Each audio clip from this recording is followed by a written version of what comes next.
Hello guys, welcome back to my channel. Deepak Agarwal एक नई energy और साथ शुरू करेंगे अपनी नई वीडियो, जिसमें हम बात करेंगे chapter 5 that is the morphology of flowering plants की, जो हमारे क्लास 11 एनसीईआरटी के बहुत इंपॉर्टेंट चैप्टर में से एक है, जिसमें बहुत सारे क्वेश्चन बन के भी आते हैं। अगर आपको मेरे पीछे वाली लाइट ये वाली लाइट परेशान कर रही है तो I am really sorry for that. मैं आपको इससे परेशान नहीं होने दूंगा। और ये लो, ठीक है।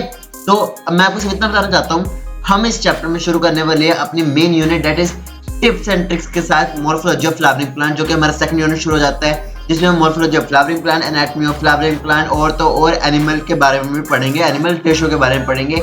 बहुत इंपॉर्टेंट टॉपिक्स होने वाले हैं जो कि हमारे लिए बहुत इंपॉर्टेंट होने वाले हैं। आज की वीडियो में हम जानेंगे मॉर्फोलॉजी ऑफ फ्लावरिंग प्लांट्स के बारे में। चाचा, ये सवेरे सवेरे क्या मेरे को यही देखने का है क्या?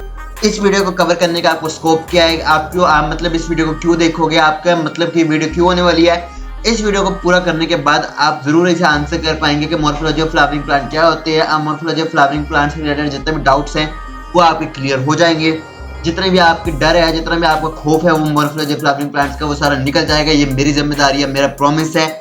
आपको मैं बता दूं कि आप इसके बाद बिल्कुल भी इस चैप्टर से डरने वाले नहीं हो। उल्टा आप मेरे पास फिर से आओगे ये बताने के लिए कि हमने आपको सब्सक्राइब कर दिया है और हम आपको नया चैप्टर देखना चाहते हैं। अगर मेरी वीडियो रोज रोज अपलोड नहीं हो रही है तो इसमें मेरी गलती नहीं है, आपकी गलती है, क्योंकि आप इसको सब्सक्राइब नहीं करते, जिसकी वजह से आप इसे कमेंट नहीं करते और अपने प्यारे प्यारे कमेंट्स के थ्रू मुझे बताते नहीं कि अगला टॉपिक कौन सा है। मुझे डबल सोचना पड़ता है, डबल सोचने के चक्कर में इतना टाइम निकल जाता है। फिर मुझे ये नॉलेज बनानी पड़ती है, ये वाली वीडियो बनानी पड़ती है कि मुझे आपके लिए चैप्टर्स ही बनाने पड़ेंगे। लेकिन अब इतना नहीं होगा, क्योंकि आप मुझे सब्सक्राइब कर लोगे, आप मुझे प्यारे प्यारे कमेंट्स करते रहना कि हमें इस पर वीडियो देखनी है, इस पर वीडियो देखनी है। डजंट मैटर कि आप 10th क्लास के स्टूडेंट हो, 11th के हो, 12th के हो, आप सबके लिए 10th के भी चैप्टर हाजिर होंगे, 9th के भी होंगे, 8th के भी होंगे, 7th के भी होंगे, डजंट मैटर। बट आपके लिए मैं वो सारे चैप्टर्स लेकर आऊंगा इजी टिप्स एंड ट्रिक्स के साथ, जो आपने कभी नहीं देखे होंगे, और देखे भी होंगे तो इतने इफेक्टिवनेस से नहीं देखे होंगे। भले मैं बोर्ड के ऊपर लिखवा के नहीं पढ़ता, लेकिन वो लिखा के भी क्या पढ़ना, मैं आपको एनसीईआरटी की लाइन बाय लाइन पीडीएफ के साथ इसके नीचे पीडीएफ दे दूंगा। उसके नीचे आप जरूर देखना डिस्क्रिप्शन बॉक्स में कि आपको पीडीएफ के थ्रू जाके एनसीईआरटी की पीडीएफ है। अगर आपके पास एनसीईआरटी है, हाइलाइटर, पेंसिल और एक इरेजर, क्योंकि पेंसिल से मिस्टेक्स भी होती हैं, एक इरेजर, हाइलाइटर और एक हैप्पी माइंड, एक कॉन्स्टिट्यूटिव यानी कि एक अटेंटिव माइंड के साथ शुरू हो जाना, जिससे आपको कोई भी मुश्किल नहीं आएगी। इस वीडियो में आप मुझे जितना साथ देंगे मैं उतना ही आपको बनाए रखूंगा। तब तक के लिए आगे बढ़ते हैं।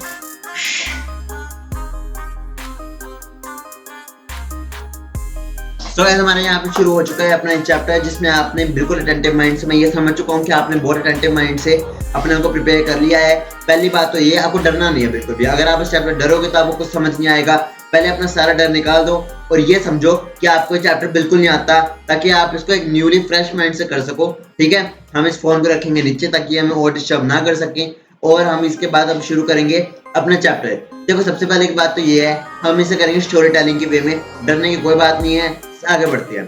हम बात करेंगे मॉर्फोलॉजी ऑफ फ्लावरिंग प्लांट्स के बारे में। सबसे पहले इसकी डाइवर्सिटी के बारे में, इसके ये न्यूट्रल यानी कि इसके इंट्रोडक्शन के बारे में पढ़ लेते हैं। कुछ नहीं गाइस, एक डाइवर्सिफाइड फॉर्म ऑफ लाइफ अर्थ पे आ गई थी, जिसकी वजह से हमें ऑब्जर्वेशंस करनी पड़ी, डिफरेंट टाइप ऑफ ऑब्जर्वेशंस हुई, जिससे हमें पता चला कि नेकेड आइज के थ्रू और कुछ तो मैग्नीफाइंग ग्लासेस के थ्रू हमने काफी सारे स्पीसीज की खोज की, माइक्रोस्कोप के थ्रू हमने खोज की।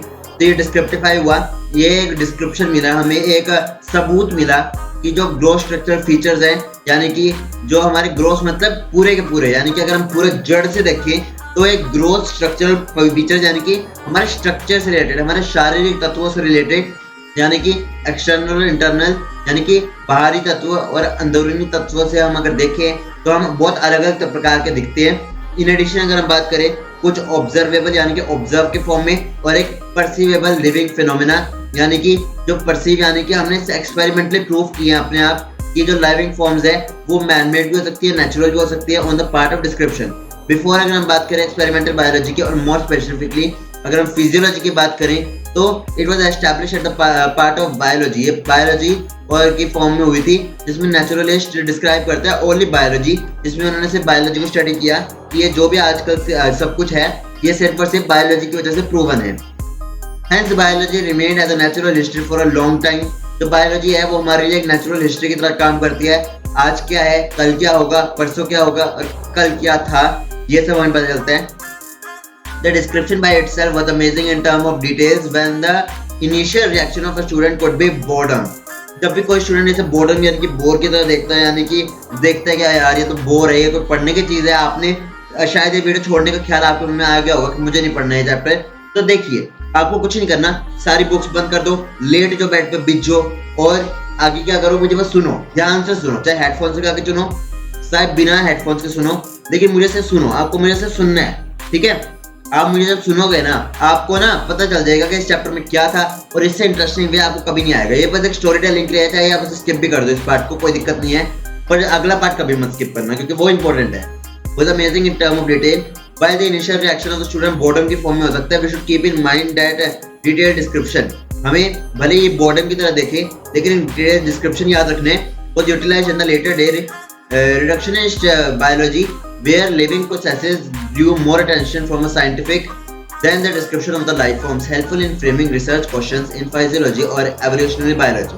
सिंपल कह रहे हैं गाइस, एवोल्यूशनरी बायोलॉजी और फिजियोलॉजी में हमने कितने सारे चेंजेस देखे, कितने सारे फीचर्स देखे।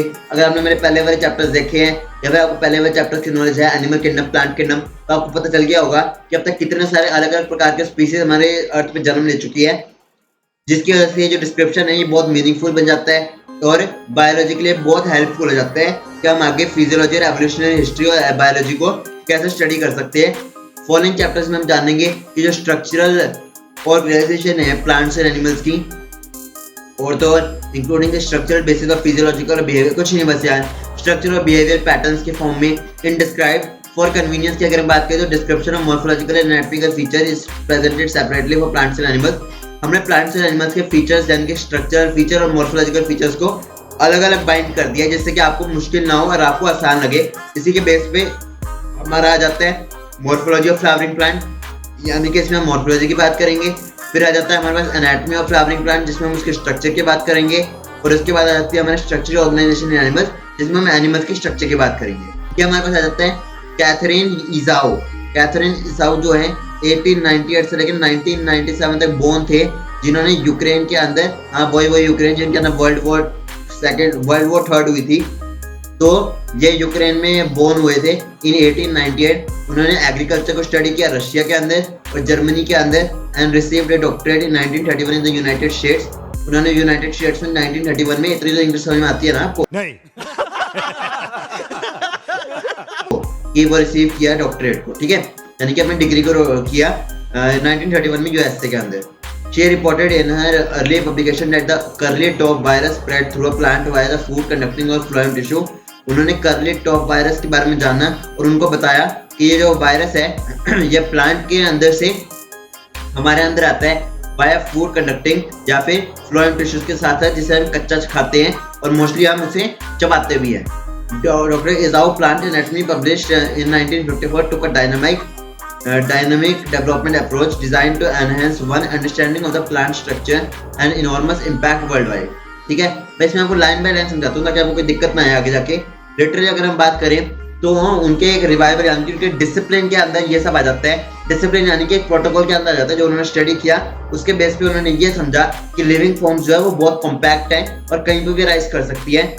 ठीक है, अगर हम बात करें anatomy of the seed plant by Katherine Esau was published in 1960। Anatomy of seed plants एक बुक थी कैथरीन इज़ाओ की जो पब्लिश हुई थी 1960 के अंदर। It was referred to as Webster's of plant biology. उसको वेबस्टर ऑफ प्लांट बायोलॉजी जाना गया जो कि एक इंसाइक्लोपीडिया थी, यानी कि उसके अंदर जितनी भी नॉलेज थी प्लांट बायोटेक्नोलॉजी की वो सारी जानी जाती थी, यानी कि बायोलॉजी की सारी जानी जाती थी। 1957 की अगर हम बात करें, she was elected to the National Academy of sciences.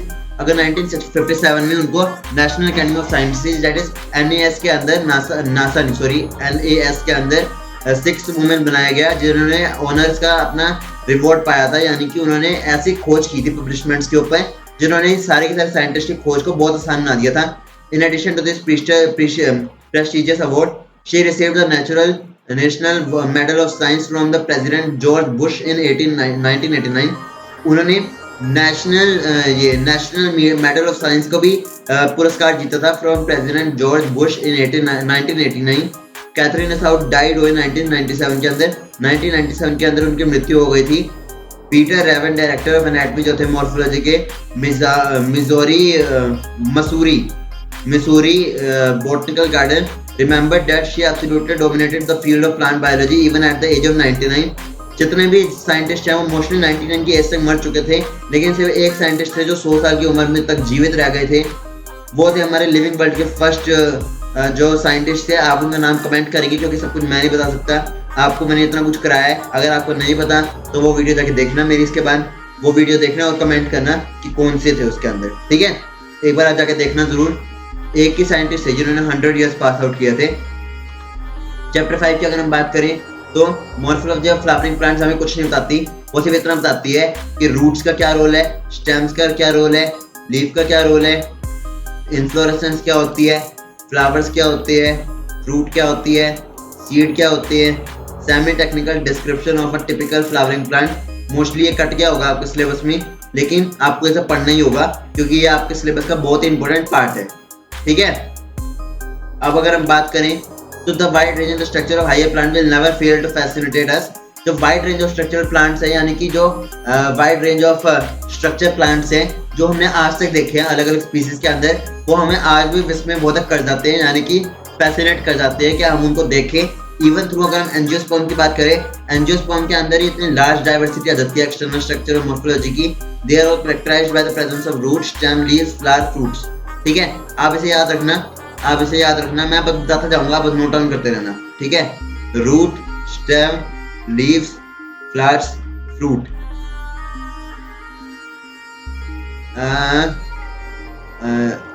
रफेल्स, Raffles याद रख लो, रफेल्स, रफेल्स, ठीक है, ऐसे याद कर लो, RFFSL, रफेल्स, RFFLS, रफेल्स एक वो था ना, जहाज था ना, उससे याद कर लो। नोट डाउन करते रहना, यहाँ पे नोट डाउन करते रहना सारा का सारा जो ट्रिक्स मैं बताते जा रहा हूँ, ठीक है, वरना याद नहीं होएगा ठीक से। इन चैप्टर 2 एंड 3 हमने chapter 2 and 3 that is biological classification और प्लांट किंगडम के अंदर ही जान लिया था कि जो क्लासिफिकेशन ऑफ प्लांट्स होती है वो मॉर्फोलॉजिकल और अदर कैरेक्टरिस्टिक्स के बेस पे होती है। एक सक्सेसफुल अटेम्प्ट बनाया गया था क्लासिफिकेशन और अंडरस्टैंडिंग के बेस पे कि जो लोअर प्लांट्स होते हैं, जैसे कि अगर हम बात करें लोअर प्लांट्स की तो वो होते हैं algae, bryophytes, pteridophytes. Higher plants की अगर हम बात करें तो एंजियोस्पर्म और जिम्नोस्पर्म, उनके अंदर भी कैरेक्टरिस्टिक्स पाई गई थी और उनकी वजह से हमने उनको डिस्टिंग्विश कर दिया था। We also need to know about the possible variation in different parts. हमने उनकी डिफरेंट टाइप ऑफ पार्ट्स की वेरिएशंस के बारे में जाना।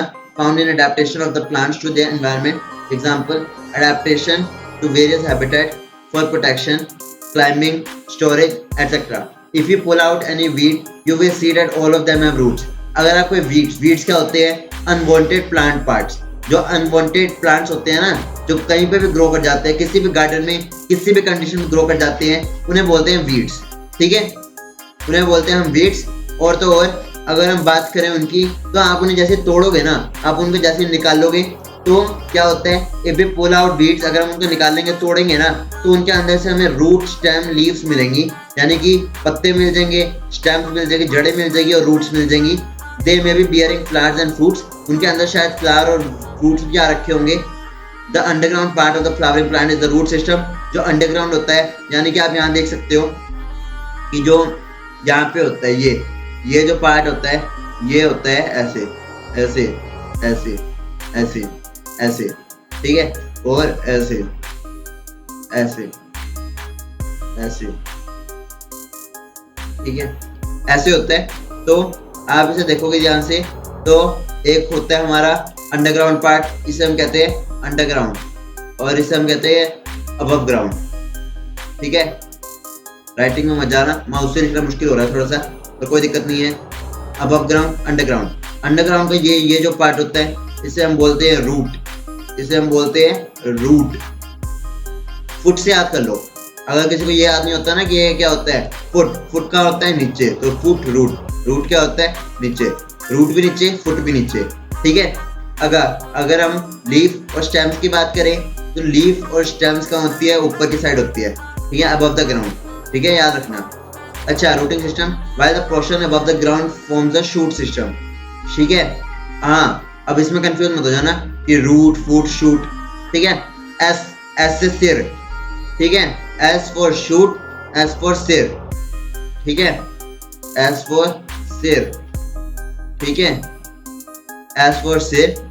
तो उसके बेस पे क्या होता है, ये जो शूट होता है और जो सिर होता है ये एस से शुरू होता है, समझ जाना कि सिर ऊपर होता है तो शूट भी ऊपर ही होगी, ठीक है। तो ये जो पार्ट होता है ये शूट होता है और जो नीचे वाला पार्ट होता है वो रूट होता है। सिंपल सी बात है, ठीक है, कोई घबराने वाली बात नहीं है।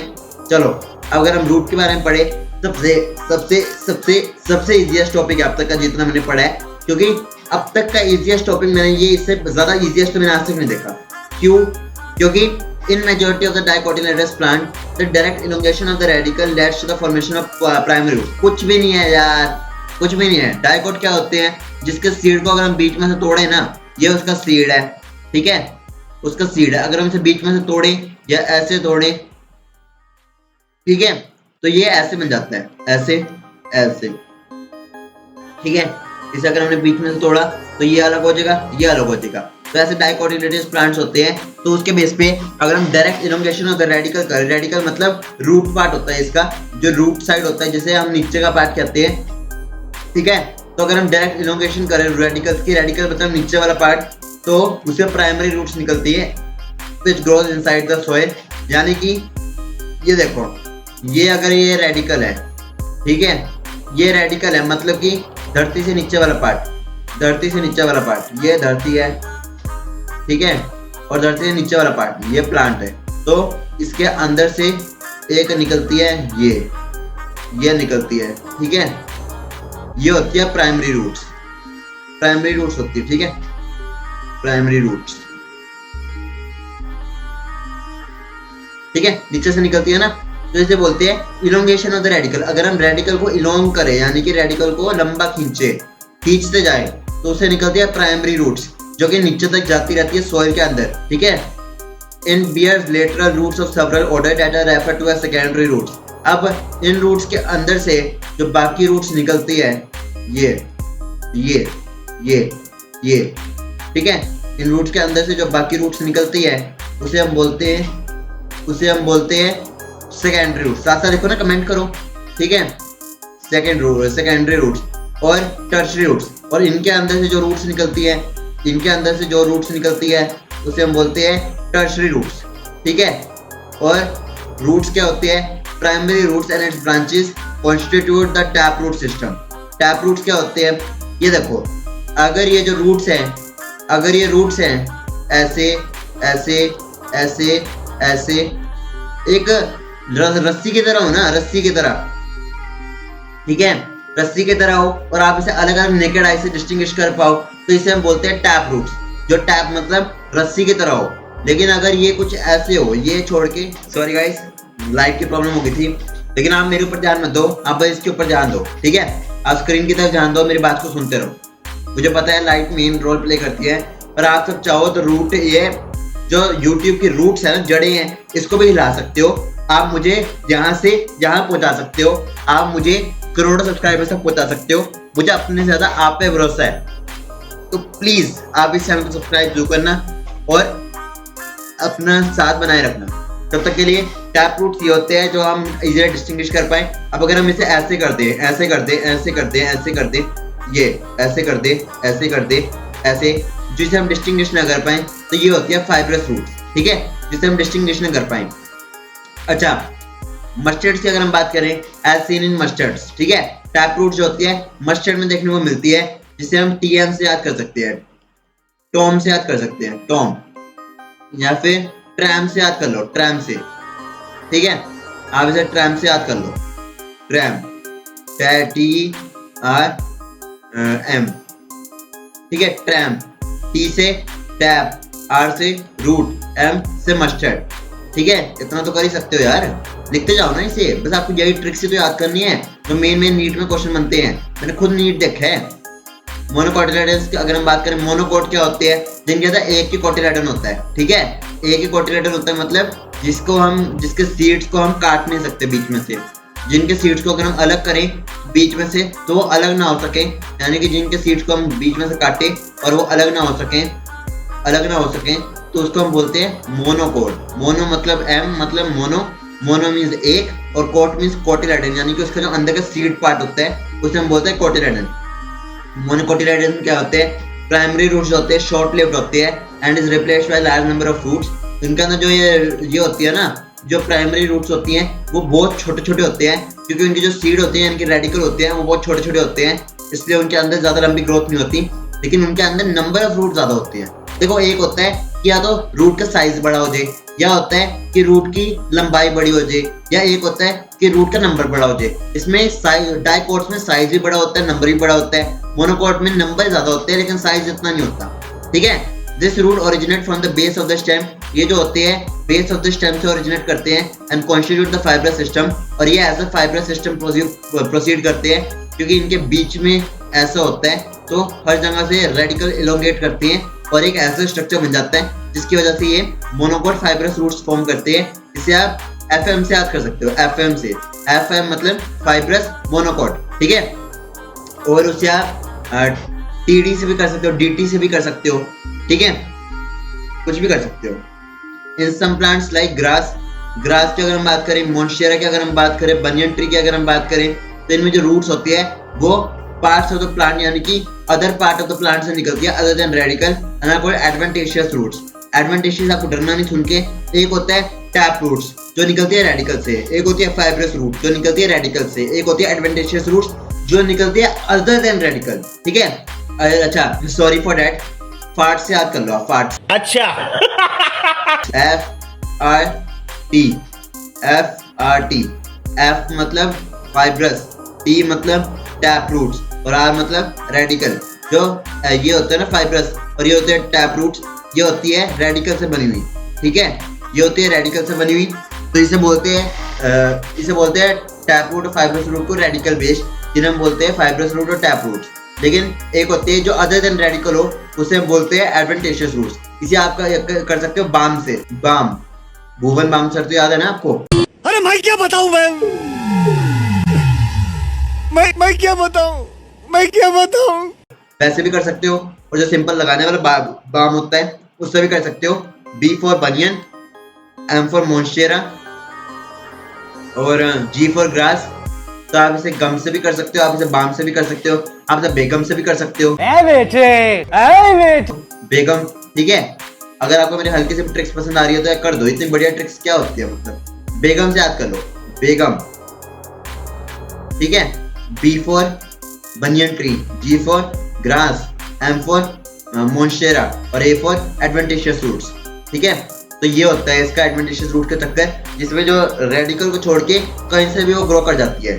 ठीक है, तो रेडिकल को छोड़ के, क्योंकि देखो इसके नाम में कहीं पे भी R नहीं आ रहा, इसका मतलब है कि रेडिकल को छोड़ के कहीं से भी ग्रो करेगी, लेकिन रेडिकल से नहीं करेगी।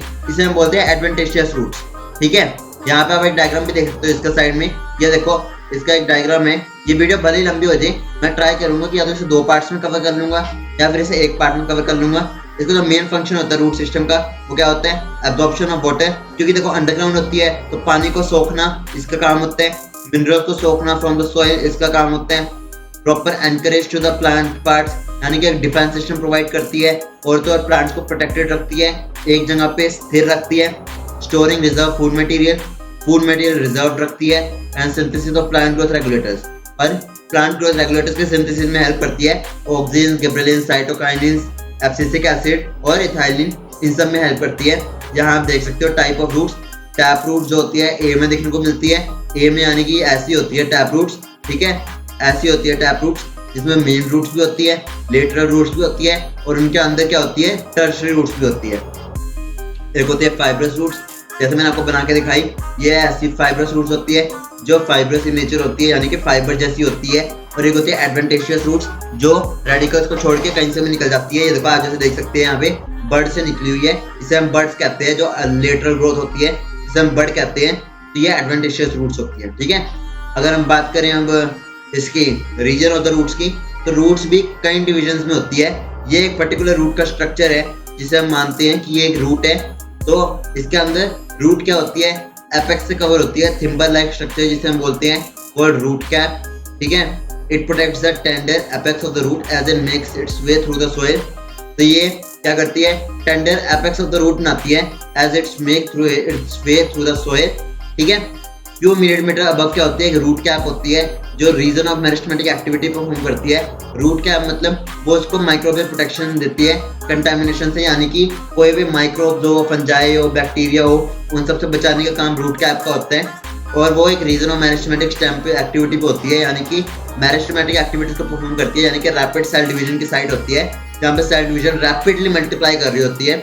The cell of region are very small. जो सेल होता है रीजन का, जो रीजन ऑफ द सेल होता है, मतलब मेरिस्टेमेटिक सेल के जो रीजन होते हैं, कि जो सेल होते हैं वो बहुत स्मॉल होते हैं, थिन वॉल्ड होते हैं, डेंस प्रोटोप्लाज्म। प्रोटोप्लाज्म बहुत डेंस होता है। जिनको नहीं पता प्रोटोप्लाज्म क्या होता है, प्रोटोप्लाज्म मतलब साइटोप्लाज्म प्लस न्यूक्लियस।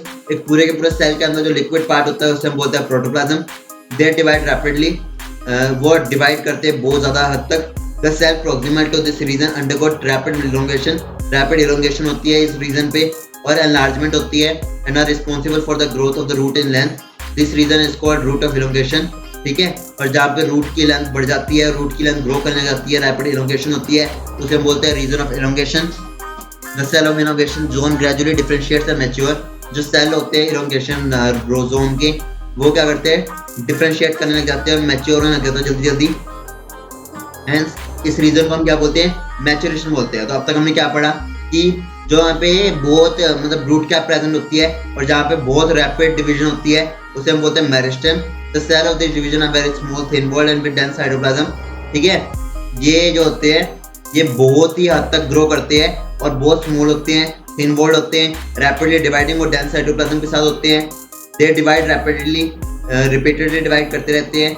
ये जो होते हैं मेरिस्टेम, यहाँ पे कोई भी डिसीज पर तक नहीं मार सकता, क्योंकि यहाँ की जो प्रोटेक्शन होती है ना वो इतनी ज्यादा होती है, क्योंकि यहाँ पे बहुत एक बड़ा स्ट्रक्चर होता है बॉल का। यहाँ पे ऐसा स्ट्रक्चर होता है, ऐसा ऐसा ऐसा, ठीक है, ऐसा स्ट्रक्चर होता है, ऐसा स्ट्रक्चर होता है, ऐसा स्ट्रक्चर। ठीक है, तो डिसीज अगर यहाँ से आएगा तो एक और वॉल मिलेगी, यहाँ से आएगा तो एक और वॉल मिलेगी, यहाँ से आएगा एक और वॉल मिलेगी। तो यहाँ तक आते आते डिसीज की पूरी पूरी वायबिलिटी खत्म हो जाती है, जिसकी वजह से वो इसे कभी ब्रेक नहीं कर पाता। इसलिए इसका नाम होता है the very small with dense cytoplasm region. They are divide rapidly, इसको डिवाइड करते रहते हैं, रैपिडली डिवाइड करते रहते हैं। जो सेल होते हैं proximal to this region, proximal मतलब जो पास होते हैं, P for proximal, P for पास।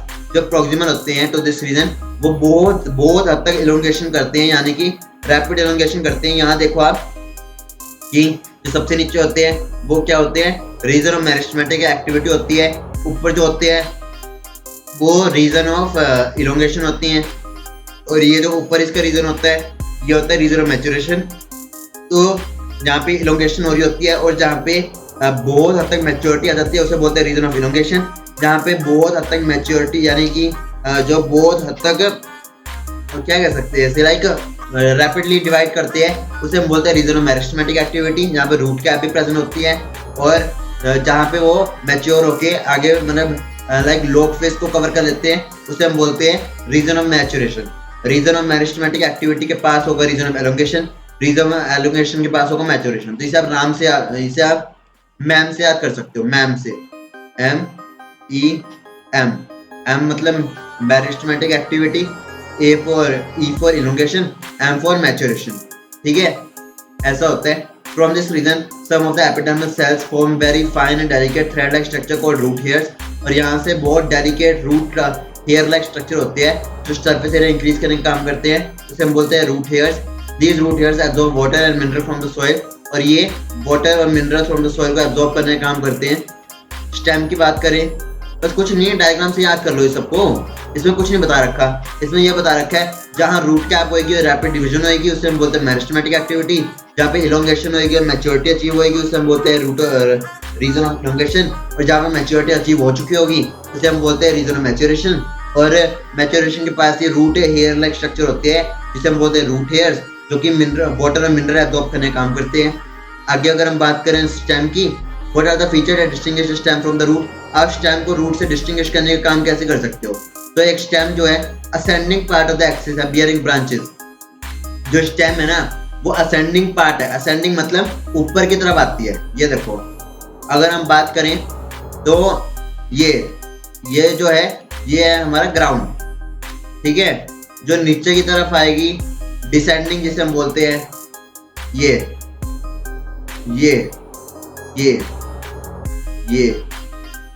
नीचे की तरफ जो आएगी उसे हम बोलते हैं डिसेंडिंग, और ऊपर की तरफ जो जाएगी उसे हम बोलते हैं असेंडिंग। ये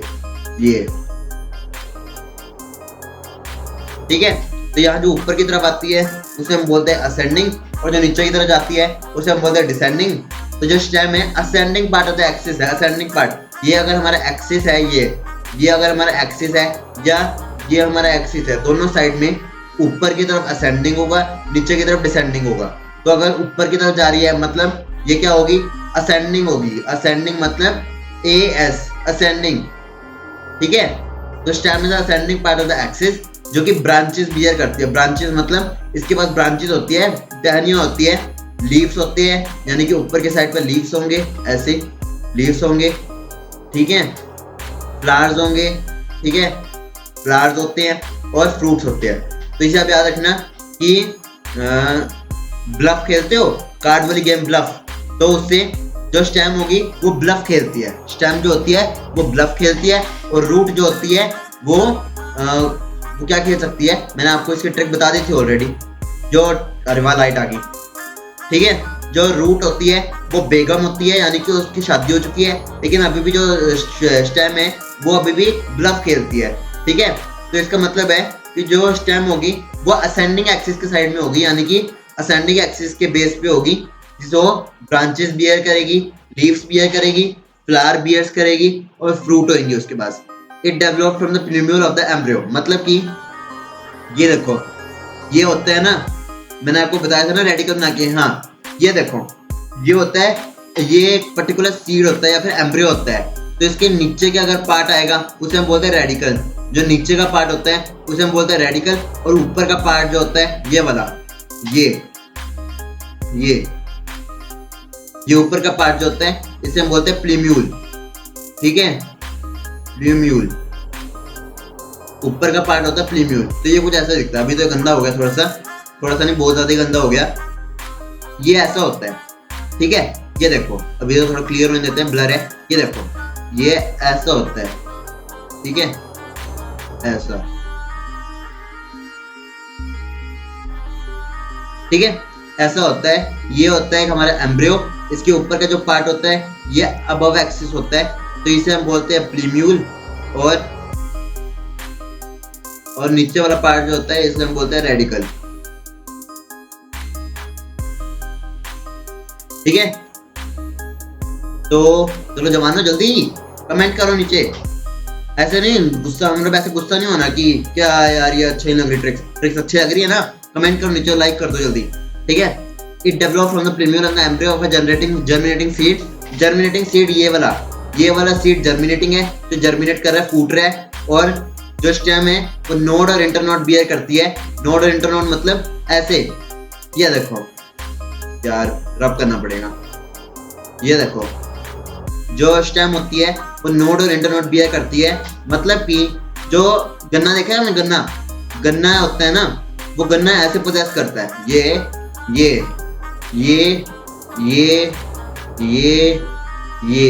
तो ये जो बीच वाली होती है इसे हम बोलते हैं नोड, और ये होती है नोड, और ये होती है बीच की इंटरनोड, ऐसे ही internode, node, internode, node, internode. तो ये जो लाइन होती है ना इसे हम बोलते हैं नोड। नोड को आप याद रख सकते हो मोड से याद रखो इसे।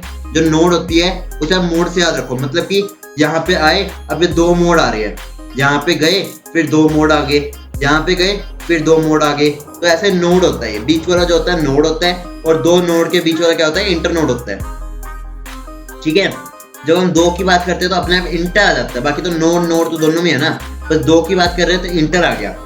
Reason of the stem where leaves are borne are called nodes. जहां से स्टेम निकलती है उसे हम बोलते हैं नोड्स, और 2 नोड्स के बीच का जो रीजन होता है उसे हम बोलते हैं इंटरनोड। तो स्टेम हमेशा यहाँ से निकलेगी, यहाँ से, ठीक है। स्टेम आपने देखा होगा हमेशा यहाँ से निकलती है। आपने कभी गन्ना देखा होगा, खाया भी होगा, तो आपने देखा होगा कि स्टेम्स यहाँ से निकलती है। ये देखो यहाँ से निकलती है, तो इसको बोलते हैं नोड, और बीच वाला रीजन होता है उसे बोलते हैं इंटरनोड। ठीक है, अगर हम बात करें तो स्टेम बियर बर्ड्स, जो स्टेम होती है वो बर्ड बियर करती है। बर्ड मतलब वो वाला बियर नहीं, ये लेती है मतलब पोजेस करती है, उसे हम बोलते हैं बर्ड्स।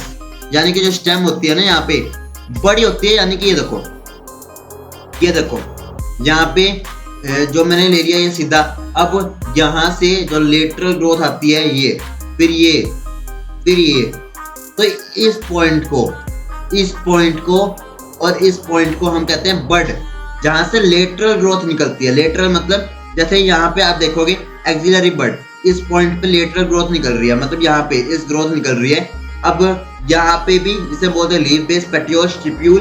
अब यहाँ पे भी कुछ रीजन होगा, यहाँ पे ऐसे जहां से लेटरल ग्रोथ निकल रही होगी उसे हम बोलते हैं बड बोलते हैं उसे, जहां से साइड से निकल रही होती है लेटरल ग्रोथ। लेटरल मतलब साइड से निकल रही होती है ग्रोथ। विच में भी टर्मिनल और एक्सिलरी, जो टर्मिनल और एक्सिलरी हो, टर्मिनल मतलब जहां पे आके रुक जाती है, जहां पे आके ग्रोथ रुक जाती है उसे हम बोलते हैं टर्मिनल, और एक्सिलरी मतलब जहां से शुरू होती है। टर्मिनल मतलब जहां आके खत्म हो जाती है, और एक्सिलरी मतलब जहां शुरू होती है। Stem is generally green when young, stem जो होती है ग्रीन होती है जब यंग होती है। आपने देखा भी होगा कि स्टेम होती है ये होती है स्टेम। ये देखो, ये देख रहे हो ना आप, ये देखो, ये देखो, ये जो लाइंस बनी होती है लीव्स के ऊपर, ये लाइन बनी होती है ना, ये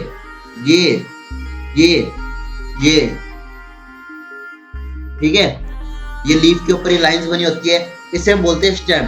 ठीक है, तो इस स्टेम को हम क्या करते हैं, इसको हम जब ये यंग होती है, यानी कि अभी शुरू में ये सिर्फ जन्म ले चुकी है। मैं आपको एक लाइन इसलिए बता रहा हूँ क्योंकि जितना चैप्टर आपको मुश्किल लगता है ना उतना मुश्किल नहीं है, इसलिए मैं आपको गहराई में जाके समझा रहा हूँ ताकि आपको अच्छा लगे, आपको समझ आए। भले ये चैप्टर बड़ा हो जाएगा, मैं देख लूंगा कि इसकी टाइमिंग कहाँ जा रही है, उसके बेस पे मैं इसको एडिट करके डाल दिया करूंगा। प्लीज मेरी वीडियो का थोड़ा इंतजार किया करो, मैं वीडियो में टाइम लगाता हूँ ताकि आपको अच्छा कंटेंट मिल सके। भले आप सब्सक्राइब मत करो, मुझे कोई दिक्कत नहीं है, लेकिन आप खुश रहने चाहिए। मुझे ये चाहिए कि आप खुश रहो, अगर मेरे चैनल पे आ रहे हो ना खुश रहो। ठीक है, चाहे बिना सब्सक्राइब करके देख लो, कोई दिक्कत नहीं है, लेकिन खुश रहो। Green when young and later often become woody and dark brown, और बाद में जैसे जैसे उनकी ग्रोथ होती रहती है वैसे वैसे एब्सिसिक एसिड कांटेक्ट में आने से वो वुडी और डार्क ब्राउन हो जाती है। The main function of the stem is spreading out branches, जो मेन फंक्शन होती है, यानी कि जो स्टेम का मेन फंक्शन होता है वो होता है कि वो बाहर से ब्रांचेस को स्प्रेड करे, bearing leaves, fruit, flowers and fruits. ठीक है, वो फ्लावर्स, फ्रूट्स और लीव्स को वो करे, क्या करे, बियर करे। इट कंडक्ट्स वाटर, यानी कि वो वाटर कंडक्ट करती है, यानी कि वाटर को एब्जॉर्ब करके ट्रांसपोर्ट करने का काम करती है, मिनरल्स को ट्रांसपोर्ट करने का काम करती है। फोटोसिंथेटेट्स ऐसे कंपाउंड्स होते हैं जो फोटोसिंथेसिस में हेल्प करते हैं। ठीक है, some stem perform the function of storage of food, कुछ स्टेम्स जो ऐसी होती है जो स्टोरेज ऑफ फूड भी करती है, सपोर्ट में भी हेल्प करती है कि वो ज्यादा गिरे ना, प्रोटेक्शन में हेल्प करती है डिफरेंट ऑफ माइक्रोवेव कंटामिनेशन से, और वेजिटेटिव प्रोपगेशन में हेल्प करती है। वेजिटेटिव प्रोपगेशन मतलब एक स्टेम से दो लीव्स बन जाएगी, 2 लीव्स से 3 लीव्स बन जाएगी, एक से जैसे हमारे मम्मी पापा से हम बनते हैं ना बेबी प्रोडक्शन, बस वैसे ही बेबीज प्रोड्यूस होंगे ऐसे, तो जिसकी वजह से हमें क्या मिलता है, हमें एक और प्लांट मिलता है, उससे हमें एक और प्लांट मिलता है, उससे हमें एक और प्लांट मिलता है, जिसे हम रिप्रोडक्शन कहते हैं। रिप्रोडक्शन मतलब किसी भी प्लांट के एक पार्ट से हमें पूरा का पूरा प्लांट मिल जाना, उसे हम बोलते हैं वेजिटेटिव प्रोपगेशन। एक प्लांट के पार्ट से हमने नया प्लांट उगा लिया, उसे हम बोलते हैं वेजिटेटिव प्रोपगेशन। लीफ की अगर हम बात करें, the leaf is a lateral grow generally flattened surface. ठीक है, ये सब तो मेन ही है, आपको बस पढ़ना ही है, ऐसे छोटे छोटे तो पैराग्राफ है।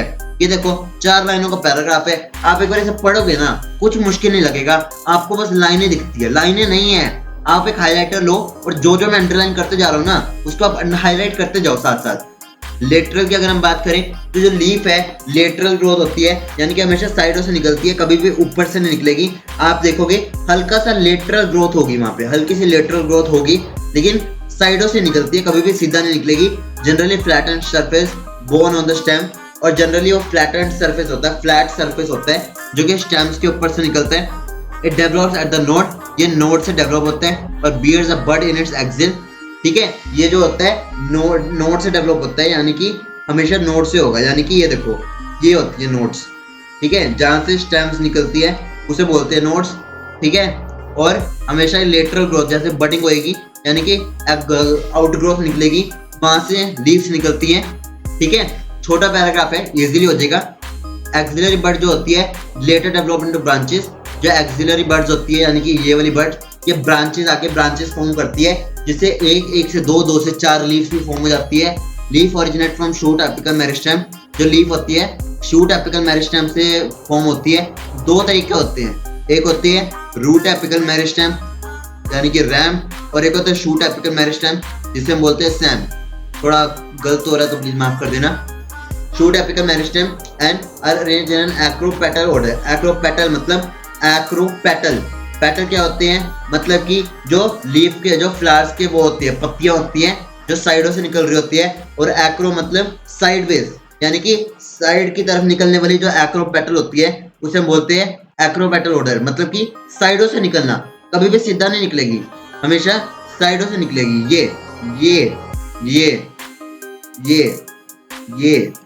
ये कभी भी मेन ओरिजिन से नहीं निकलेगी, साइडों से निकलेगी, साइडों से। ठीक है, उसे हम बोलते हैं एक्रोपेटल ऑर्डर। ठीक है, अगर आप कोरिलेट कर पा रहे हो तो ठीक है। They are the most important vegetative organs for photosynthesis, ये जो होते हैं मोस्ट इंपॉर्टेंट वेजिटेटिव ऑर्गन होते हैं फोटोसिंथेसिस के लिए, जिनके अंदर फोटोसिंथेसिस होती है due to the production of chlorophyll and with the help of chloroplast. याद रखना। ठीक है, a typical leaf consist of 3 main parts. जो टिपिकल लीफ होती है, टिपिकल मतलब ऐसे तो बहुत तरह की लीव्स होती है, लेकिन आप किसी भी लीफ में देखोगे ना तो 3 पार्ट्स तो होंगे ही होंगे। एक होगा लीफ बेस, लीफ का बेस होता है, एक होता है पेटियोल, पेटियोल होता है, और लैमिना, लैमिना होता है।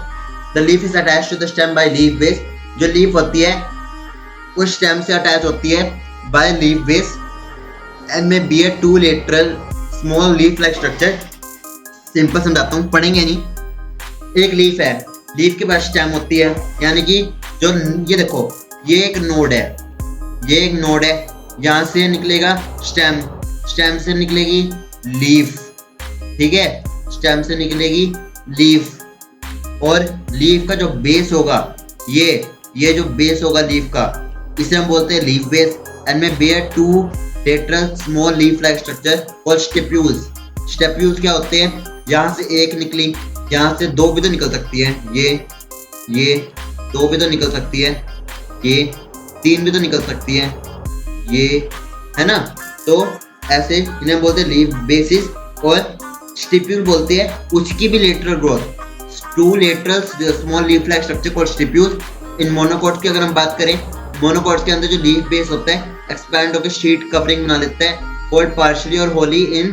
ठीक है, एक शीट बना लेता है, मतलब कि मोनोकॉट के अंदर ना वो एक शीट, एक प्रोटेक्शन बना लेते हैं, जिसकी मदद से हम उस स्टेम को या तो पार्शली या होली कवर कर पाते हैं, जिसकी वजह से हमें उस प्रोटेक्शन, उसे अगेंस्ट प्रोटेक्शन मिल जाती है, उसके ब्रेकेज नहीं होती, उसका पोस्ट एनकरेज नहीं होता। एनकरेज मतलब किसी का अटैक हो जाए तो जल्दी टूटती नहीं है। आपने देखा होगा कि जो मोनोकॉट लीव्स होगी वो इतनी जल्दी टूटती नहीं है, लेकिन जो डाइकॉट लीव्स होती है वो बहुत जल्दी क्रैक हो जाती है। उसके पीछे का बेसिक रीजन यही है कि जो मोनोकॉट लीफ का जो लीफ बेस होता है वो उनके प्रोटेक्शन के लिए एक लीफ शीट बना देता है, इसे हम बोलते हैं लीफ शीट। उसको शीट बना लेता है, अगर आप देख सकते हो तो ये लीफ बेस बना लेते हैं, जिसकी वजह से वो लीफ जल्दी टूटती नहीं है, क्रैक नहीं होती।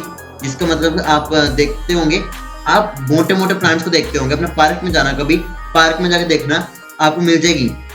ठीक है, in some leguminous plant the leaf base में become swollen which is called pulvinus. जो कुछ अगर हम सम प्लांट्स के अंदर देखें, लेगुमिनस प्लांट्स के अंदर जो लीफ बेस होगा वो स्वोलन यानी कि बहुत ज्यादा मोटा होगा, मतलब कि जो डंडी होगी ये बहुत ज्यादा मोटी होगी, जिसे हम बोलते हैं पेल्विनस। ठीक है, ये बहुत बेसिक सी बातें हैं। तो पेटियोल अगर हम बात करें, ये होता है hold blade to light.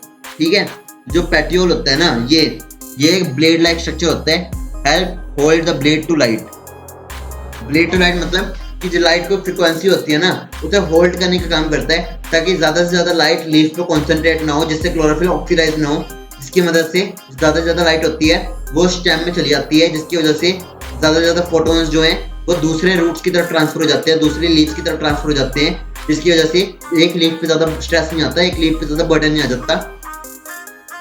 Long thin flexible petioles की अगर हम बात करें, allow leaf blades to flutter in the wind thereby cooling the leaf and bringing fresh air to the leaf surface।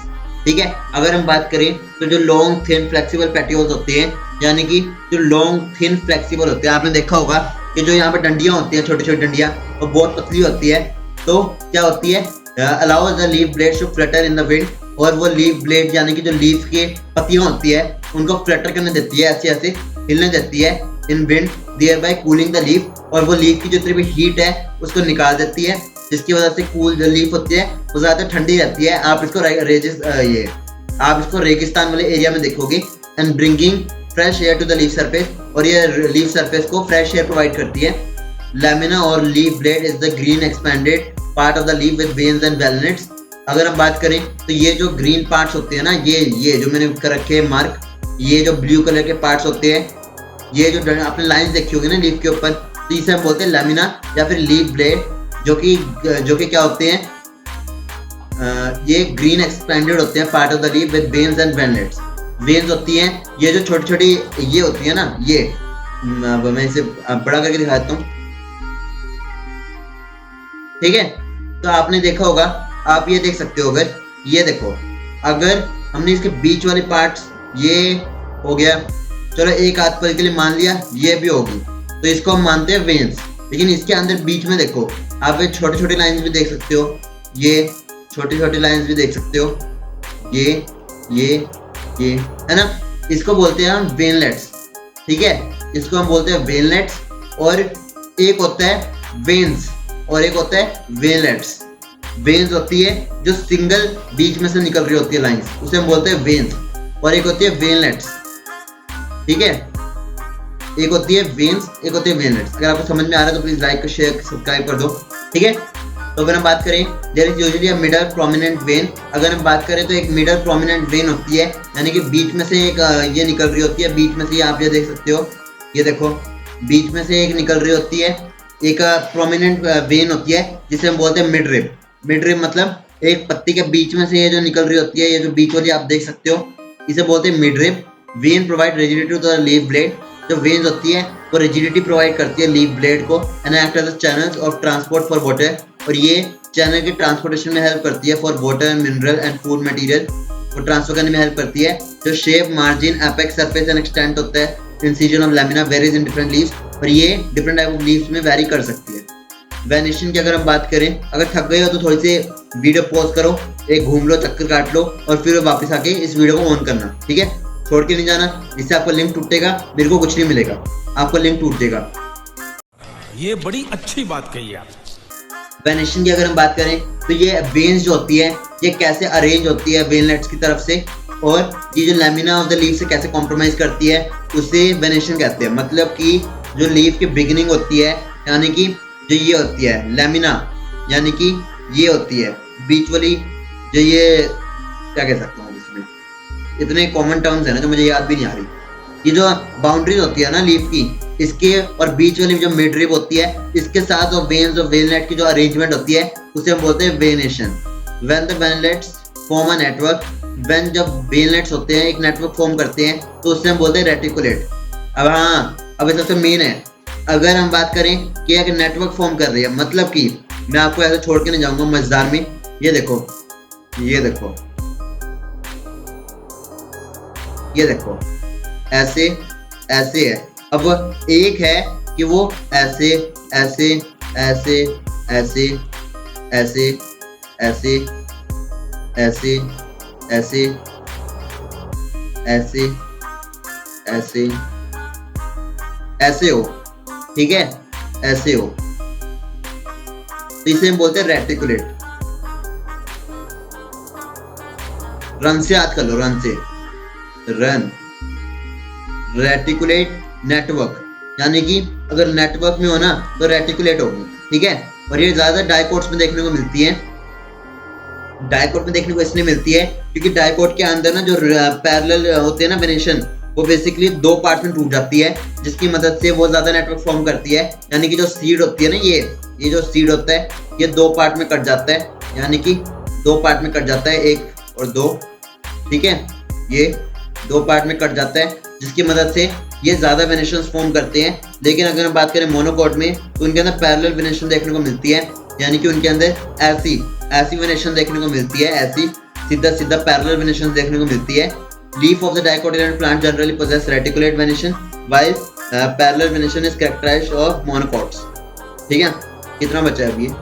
8 pages cover कर लेते हैं, फिर अगले पार्ट में 16 पेजेस कवर कर लेंगे। टाइप ऑफ लीव्स की अगर हम बात करें तो लीफ काफी टाइप की हो सकती है, सिंपल हो सकती है, कंपाउंड हो सकती है। अब देखो, एक होती है सिंपल, ठीक है, पार्ट्स ऑफ लीव्स की अगर हम बात करें, टाइप्स ऑफ लीव्स की, स्ट्रक्चर ऑफ लीफ हमने पढ़ लिया, जिसमें पार्ट ऑफ द लीव्स पढ़ लिया, रेटिकुलेट वेनेशन पढ़ लिया, पैरेलल वेनेशन पढ़ लिया।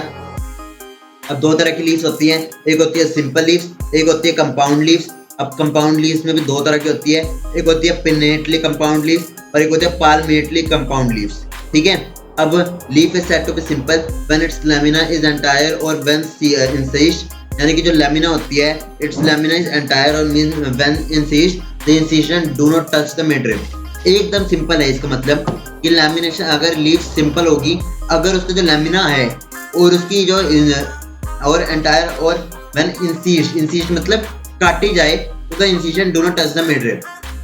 ठीक है, मतलब कि जिसमें जो ये है लैमिना है वो उसके मिडरिब को टच नहीं करता है, तो उसे हम बोलते हैं सिंपल लीव्स। ठीक है, आप इस पिक्चर को देख के कंफ्यूज नहीं होंगे। लैमिना क्या होता है? लैमिना होता है इसके आउटर बाउंड्रीज को हम लैमिना बोलते हैं, और उसको हमने इंसीज कर दिया, यानी कि अगर हमने उसको कट कर दिया, ठीक है, तो उसके वो जो मिडरिब होएगी उससे वो टच नहीं करेगी, उसे हम बोलते हैं simple leaves. When the incision of lamina reach up to the midrib breaking into a number of leaflets, अगर अब इस पे आ जाओ सेकंड वाले फिगर पे, अगर हमने इसको इंसिजन कर दिया और वो सारे के सारे एक मिडरिब पे आके फॉर्म हो रहे हैं, तो उसे हम बोलते हैं कंपाउंडेड। मतलब कि ये देखो, एक पॉइंट से शुरू हो रहे हैं और ये बहुत सारे लीव्स फॉर्म हो रहे हैं, और ये एक पर्टिकुलर लंबी सी चल रही है और इसमें बहुत सारे पैरेलल वेनेशंस फॉर्म हो रहे हैं। तो ए हो गया इसका पिनेटली कंपाउंड लीव्स, जिसमें सब बन तो एक ही मिडरिब से रहे हैं, लेकिन एक है पिनेटली, मतलब एक बहुत लंबी मिडरिब है और उसमें नंबर ऑफ लीफलेट फॉर्म हो रहे हैं पैरेलली। एक होता है पाल्मेटली मतलब हमारी पाम होती है ना, एक पाम होती है तो एक ऊपर होती है, यहाँ उंगलियां जैसे निकल रही होती है, बस वैसे ही है कि एक ही पाम होगी, यानी कि एक पॉइंट होगा और उसके आसपास जो होगी बहुत सारी क्या निकल रही होगी, बहुत सारी लीव्स निकल रही होगी, जिसे हम कंपाउंड लीव्स बोलते हैं। कंपाउंड लीफ भी आगे दो पार्ट में डिवाइडेड होती है। अच्छा, ये रह गया। A bud is present in the axial of the petiole in both simple and compound। एक bud यानी कि lateral growth तो हर दोनों में present होगी, but not in the axial of the leaflet of the compounded leaves। लेकिन उसके particular axis में present नहीं होगी leaflet के। ये देखो, इन leaves में से कोई भी और leaf नहीं निकल रही, तो उसे हम बोलते हैं axis of leaflet, उसके अंदर present नहीं होगा, लेकिन bud सबके अंदर होंगे। bud मतलब एक particular lamiना में bud होगा, लेकिन एक leaf के अंदर bud नहीं होगा। ठीक है, समझ रहे हो? लैमिना ये है और ये लीफ है। ठीक है, कंपाउंडेड लीव्स दो टाइप की हो सकती है, पिनेटली कंपाउंडेड लीव्स, जिसके अंदर नंबर ऑफ लीफलेट जो होंगे are present on the single axis, जिसे हम रेचेस बोलते हैं। ठीक है, which represent the midrib of the leaf as a neem. Palmately की अगर हम बात करें तो जैसे पाम के अंदर फिंगर्स निकल रही होती है, वैसे ही leaflet are attached at a common point that is at the tip of the petiole as in silk cotton. ठीक है, अगर हम बात करें फाइलोटैक्सी की, बस ये थोड़ा सा कर लेते हैं आज। फ्लावर कल कर लेंगे। ठीक है, इतना रह गया, पार्ट्स ऑफ द फ्लावर, ये मैं अगले पार्ट में कवर कर लूंगा। ठीक है, बस बाकी मेन कर लेते हैं। ठीक है, ज्यादा तो कुछ नहीं है, ज्यादातर पार्ट इसमें कवर कर लेता हूँ। ठीक है, इन्फ्लोरेसेंस से कवर कर लेते हैं। फाइलोटैक्सी की अगर हम बात करें, is the pattern of arrangement of leaves on the stem और ब्रांच। अगर हम बात करें फाइलोटैक्सी की, तो it is the pattern of arrangement of leaves on the stem और ब्रांच। मतलब कि लीफ स्टेम, ब्रांच और स्टेम पे एक लीव्स कैसे अरेंज होती है, उसे हम बोलते हैं फाइलोटैक्सी। फाइलो मतलब प्लांट्स, टैक्सी मतलब टैक्सोनॉमी, यानी कि कैसे अरेंज हो रहे हैं, क्या पैटर्न फॉर्म कर रहे हैं, उसे हम बोलते हैं phyllotaxy. This is usually of three type की होती है, ऑल्टरनेट, ऑपोजिट, वॉल्ड। AOW से याद कर लो, या फिर ओए से याद कर लो, ओए ओए ओए बोलना अच्छी बात नहीं है, पर फिर भी ओए से याद कर लो। ओ से अपोजिट, ए से ऑल्टरनेट, डब्ल्यू से वोल्ड, ठीक है, whorled, alternate, opposite, whorled. In alternate type of phyllotaxy की अगर हम बात करें, ऑल्टरनेट में a single leaf arises at each node in alternate manner like in China rose, ठीक है। तो अगर हम देखें चाइना रोज की तरफ भैया, चाइना रोज की अगर हम बात करें तो अ single leaf arises at each node in alternate manner, तो एक सिंगल जो लीफ होगी वो ईच नोड पे होगी, सिंगल वो मैं समझ गया, मतलब ऐसे एक यहाँ, एक यहाँ, एक यहाँ, एक यहाँ, एक यहाँ, एक यहाँ, ऐसे, ठीक है। एक एक एक एक करके होगी, एक साइड पे एक ही होगी, ठीक है। तो एक सिंगल लीफ जो होगी एक नोड पे प्रेजेंट होगी इन ऑल्टरनेट मैनर, जिसे हम चाइना रोज कह सकते हैं, मस्टर्ड कह सकते हैं और सनफ्लावर कह सकते हैं। अपोजिट की अगर हम बात करें, जैसे कि in case of guava, guava के अंदर अपोजिट होते हैं, मतलब कि a pair of leaf arises at each node and its lie opposite to each other as in Calotropis and guava plant, ठीक है।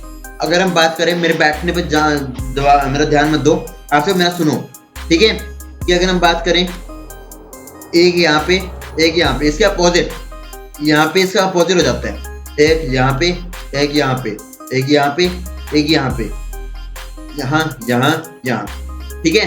तो एक एक एक एक एक एक एक एक, तो ऐसे अपोजिट अपोजिट होंगे, ठीक है, अपोजिट अपोजिट होंगे। Calotropis and guava plant, if more than 2 leaves arise at a node, अगर एक या एक से ज्यादा लीफ अराइज कर जाती है एक ही नोड से एंड फॉर्म अ होल, और एक गुच्छा बना देती है, तो उसे हम कहते हैं होल्ड, एज इन कहते हैं एल्स्टोनिया। एल्स्टोनिया के अंदर जहाँ पे एक ही नोड से बहुत सारी लीव्स अराइज हो जाती हैं, और इसे हम बोलते हैं होल्ड, यानी कि गुच्छा बना लेना, उसे हम बोलते हैं होल्ड, यानी कि एल्स्टोनिया के अंदर दिखती है ये, ठीक है। तो अगर आपको इसके एग्जाम्पल याद रखने हैं तो ऑल्टरनेट के अंदर आप फाइलोटैक्सी याद रख लो। ऑल्टरनेट के अंदर फाइलोटैक्सी क्या याद रखनी है आपको? ऑल्टरनेट के अंदर चाइना रोज, मस्टर्ड, सनफ्लावर, तो SMCA पहले इसे लिख लेते हैं, लिखो समझो, SMCA। स्कैम्स, मैक्स से याद कर लो, स्कैम स्कैम स्कैम से याद कर लो, ठीक है। स्कैम, ऑल्टरनेट फाइलोटैक्सी ने हमारे साथ स्कैम किया। OP, स्कैम, OP, स्कैम मतलब S से सनफ्लावर, C से कैलिफोर्निया, कैलिफोर्निया है क्या? नहीं, चाइना रोज, मैं भी क्या कैलिफोर्निया, कुछ भी। A से ऑल्टरनेट फाइलोटैक्सी और M से मस्टर्ड, ठीक है, हो गया। स्कैम से S से सनफ्लावर, C से चाइना रोज, A से ऑल्टरनेट फाइलोटैक्सी और P से M से मस्टर्ड, ठीक है। अगर हम बात करें अपोजिट की, तो अपोजिट में हमारे पास आ जाते हैं कैलोट्रोपिस एंड गुआवा, तो इसे हम कर सकते हैं कोग से, कोग, गोग से तो करने से रहे, OGC भी कुछ नहीं बनेगा, कोग बन भी रहा है। कोग मतलब कोक से याद कर लो, कोक, कोका कोला से, कोग, कोग मतलब C से कैलोट्रोपिस, O से अपोजिट फाइलोटैक्सी और G से गुआवा, ठीक है। और होल्ड में अगर आपको याद करना तो एल्स्टोनिया, तो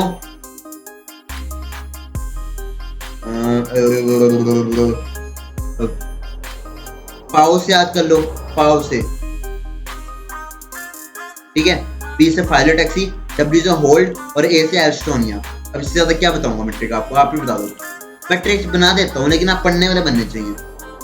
द इन्फ्लोरेसेंस की अगर हम बात करें, इन्फ्लोरेसेंस मतलब फ्लावर की अरेंजमेंट कैसी है प्लांट के अंदर, उसे बोलते हैं। यार एक पौधे को इमेजिन कर लो अपने दिमाग के अंदर, एक पौधे को इमेजिन कर लो।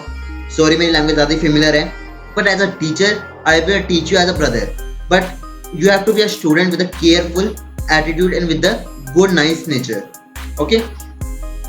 इन्फ्लोरेसेंस की अगर हम बात करें, यार मैं आपका ब्रदर हूँ, प्लीज समझो, नहीं तो मैं बोल ही सकता हूँ, ठीक है। इन्फ्लोरेसेंस की अगर हम बात करें, a flower is a modified shoot,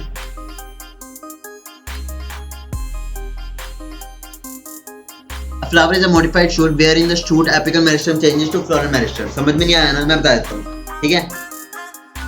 ये देखो, a flower is a modified shoot where in the shoot apical meristem changes to floral meristem. जो फ्लावर है कोई मॉडिफाइड शूट है, यानी कि एक शूट जब मॉडिफाई हो जाती है तो अपर ग्राउंड वो above the ground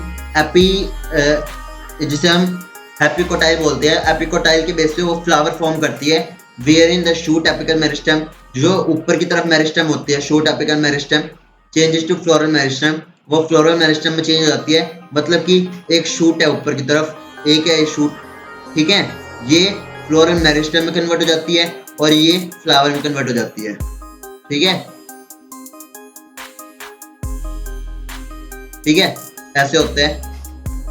internodes do not elongate, internodes जो होते हैं वो इलोंगेट नहीं करते, यानी कि इलोंगेट नहीं कर पाते वो। And the axis get condensed, और जो एक्सेस होते हैं वो कंडेंस हो जाती हैं। The apex produces different kind of floral appendages laterally at successive nodes instead of leaves। अगर हम बात करें apex की, produces different kind of floral appendages, apex जो है different kind of floral appendages form करता है laterally at successive nodes instead of leaves। when a shoot tip transform into a flower, जो shoot tip अगर flower में transform होती है, it always solitary, वो हमेशा देखने लायक होती है और तो हमेशा पहचान में आ जाती है। पहचान में मतलब वो होते ही इस तरह से अरेंज है कि हमेशा पहचान जो कि एक फ्लावर है। अब फ्लावर्स बनेंगे तो वो अरेंज भी होंगे, तो अगर वो अरेंज होंगे तो arrangement of flowers on floral axis is called inflorescence, ठीक है। तो arrangement of flowers on the floral axis is termed as inflorescence depending upon whether the apex gets developed into a flower और continues to grow. Two major types of inflorescence are defined, दो type के inflorescence define होते हैं। अगर inflorescence आएंगे तो फिर define भी होंगे, रेसमोस और साइमोस, ठीक है। रेसमोस और साइमोस नाम के दो हैं जिसे आप RIC से याद कर सकते हो। RIP होता है ना, लेकिन हम क्या कर रहे हैं, यहाँ हम इन्फ्लोरेसेंस कर रहे हैं, ठीक है। तो RIC, PC से याद कर लो, PC, ठीक है, PC से याद कर लो, PC, ठीक है।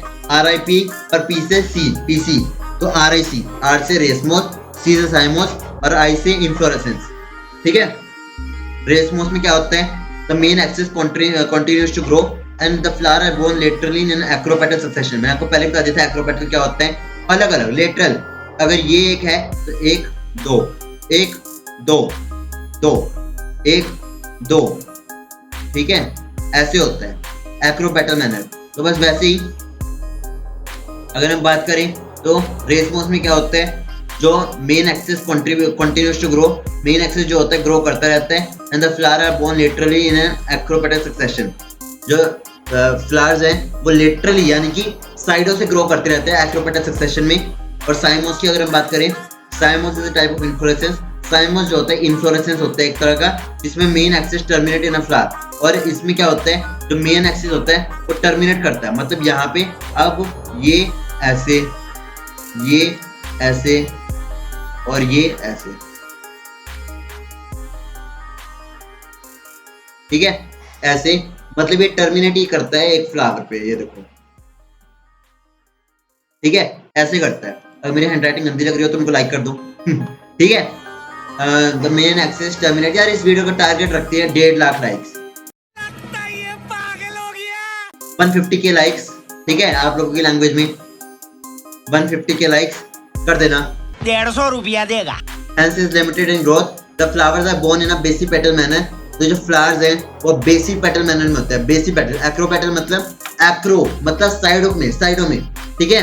बेसी, बेस, बेस पे ये ऐसे बेस पे, ठीक है, ऐसे ग्रो करते हैं। फ्लावर्स कल कब करें, चलो ये वीडियो यहीं तक रखते हैं अभी के लिए। तो गाइस हमने अभी इस वीडियो में कवर किया है फ्लावर से पहले का सारा पार्ट, जिसमें हम और भी अच्छे से पढ़ जाएंगे कि आपने कितने ट्रिक्स किए हैं। और होपफुली आपको वीडियो अच्छी लगी होगी।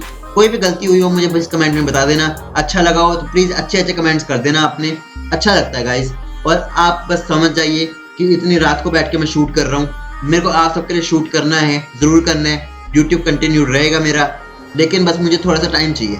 अभी मैं अपना काम भी करते रहता हूँ, मेरा गेमिंग चैनल भी है, मुझे उसको भी संभालना है। और फिर उसके बाद मैं अब क्या बताऊँ, बस मैं कर रहा हूँ, ट्राई कर रहा हूँ। तो मैं आपके लिए लाता रहूँगा वीडियो, फिक्र मत करो, मैं आपके लिए ज़रूर लाऊंगा। बस मुझे थोड़ा सा टाइम चाहिए। अगर आपको ज़्यादा ही अर्जेंट है कमेंट करते करो कि हमें ज़्यादा अर्जेंट है, प्लीज़ जल्दी लेके आ जाओ, हम आपके वीडियो का बेसब्री से इंतजार कर रहे हैं। मैं ज़रूर लेके आ जाऊँगा। इस वीडियो का टारगेट रखते हैं 150K लाइक्स कर देना गाइस, बहुत मेहनत लगती है करने में। ये मुझे बताने की जरूरत नहीं, क्योंकि आप सभी उतना ही मेहनत करते हो जितना मैं करता हूँ। कर देना। तब तक के लिए मिलते हैं नई वीडियो में एक नई एनर्जी के साथ। Love you too much guys.